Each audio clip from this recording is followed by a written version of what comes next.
नमस्कार। कब्ज़ की समस्या बहुत ही घातक है और बहुत लोगों को है।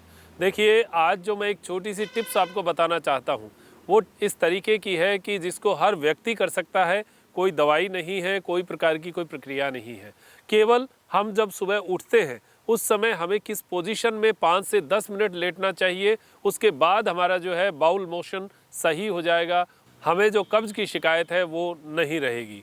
इसका क्या कारण होगा, कैसे उसका लाभ मिलेगा, ये मैं ज़रूर आपको बताऊंगा। साथ में ये भी ज़रूर बताना चाहूँगा कि अगर आपको कब्ज़ की कोई बहुत गहरी प्रॉब्लम है, देखिए वो उसके लिए नहीं है। ये डायमेंशन को केवल बस शरीर को सेट करना है। अगर आपका पानी नीचे की ओर जाना है तो आपको उसका मुंह नीचे की ओर करना पड़ेगा, बस इतना सा ध्यान रखना है। तो कैसे करना है वो मैं आपको बता देता हूँ। बाईं करवट लेटना है और फिर हम चर्चा करते हैं। देखिए, जब भी आप सुबह उठते हैं, उस समय आपको उठने से पहले जब आंख खुल जाती है या थोड़ी बहुत उठने की प्रयास में होते हैं, तो 5 मिनट आप मेरे कहने से एक सोने की पोजीशन जो है उसको थोड़ा सा सुधार लीजिए उठने से जस्ट पहले। कैसे? बाईं करवट। जैसे अगर आपका 4 बजे आंख खुल गई, आप सीधे लेटे हुए हैं, तो बाईं करवट लेट जाइए। कारण क्या है? इसका कारण मैं आपको बता देता हूँ। कारण ये है, यहाँ से हमारी बड़ी आंत शुरू होती है। अब आप देखिए, जब आप बाईं करवट लेटे तो क्या हुआ, ये बड़ी आंत के अंदर जो मल है वो यहाँ पर प्रेशर करेगा और यहाँ से सबसे लंबा एरिया जो है ये है। ये एरिया में यहाँ से लेके यहाँ तक जितना भी मल है वो प्रेशर से नीचे जाएगा, यानी गुरुत्वाकर्षण, धरती का गुरुत्वाकर्षण जो है वो उसको नीचे खींचेगा। तो ये मल जो है ये नीचे की ओर जाएगा, जाना इसको इसी रास्ते है। तो हम क्या कर रहे हैं, सुबह उठने से जस्ट पहले उसको सपोर्ट कर रहे हैं उस रास्ते की ओर जाने के लिए। हम लोग आमतौर पर क्या करते हैं, दाहिनी करवट लेटे हुए हैं। अब दाहिनी करवट जस्ट इससे उल्टा हो गया। जब हम फ्रेश होने जाएंगे तो बाउल मोशन जो है वो ज़्यादा प्रेशर में नहीं आएगा। क्यों? क्योंकि देखिए, यूथ है, जवान हैं, आप 25 साल के हैं, 30 साल तक हैं, तो आपकी मोशन सब ठीक होते हैं, पावर भी अच्छा होता है, मोटर भी प्रेशर करके और आपकी आगे बढ़ा देगी, कोई बात नहीं।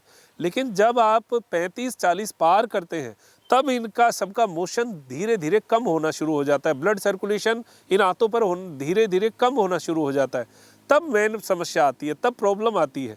तो उस समय इन आंतों को हम अगर प्रेशर दे दें, जिस दिशा में मल जा रहा है उस दिशा को अगर हम सपोर्ट दे दें, तो मुझे ऐसे लगता है कि फ्रेश होने में लाभ मिलेगा। ऐसा मैंने बहुत लोगों को बताया, तो ज़्यादातर लोगों को इससे लाभ महसूस हुआ।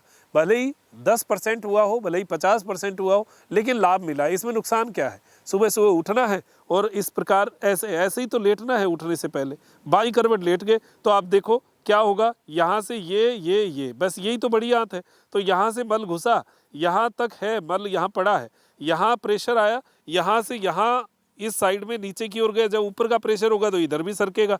तो यहाँ जो मलाशय है उस मलाशय में जाकर मल इकट्ठा हो जाएगा।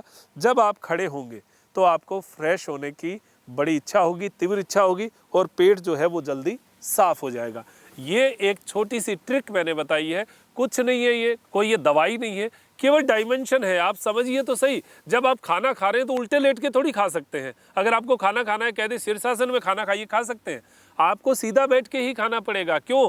क्योंकि खाने का वे ये है, ये वे है। आप खाएंगे और यहाँ जाएगा। अगर आप लेट गए तो कैसे जाएगा? खाना नीचे नहीं जाएगा। नीचे जाने के लिए उसको नीचे करना पड़ेगा। सेम वही है, बड़ी आंत को भी आपको नीचे करना पड़ेगा, तब वो उसका जो प्रेशर है वो मलाशय में पड़ेगा और फिर आपका जो है मोशन वो क्लियर हो जाएगा। तो ये थोड़ा सा आपको ध्यान रखना है। ये छोटी सी प्रक्रिया मैंने आपको बताई। आप जीवन में ऐसी छोटी छोटी क्रियाएं अगर करते रहेंगे, बड़े ही स्वस्थ हो जाएंगे, बड़ा ही अच्छा महसूस होगा। अनुभूत बातें हैं जो मैं आपको बताता हूँ, उसका लाभ आपको मिले, ऐसी ही अपेक्षा मैं कर रहा हूँ। त्रिनेत्र योग धाम से डॉक्टर मनोज योगाचार्य मेरे साथी घनश्याम के साथ त्रिनेत्र टीवी के लिए लेता हूँ इजाज़त।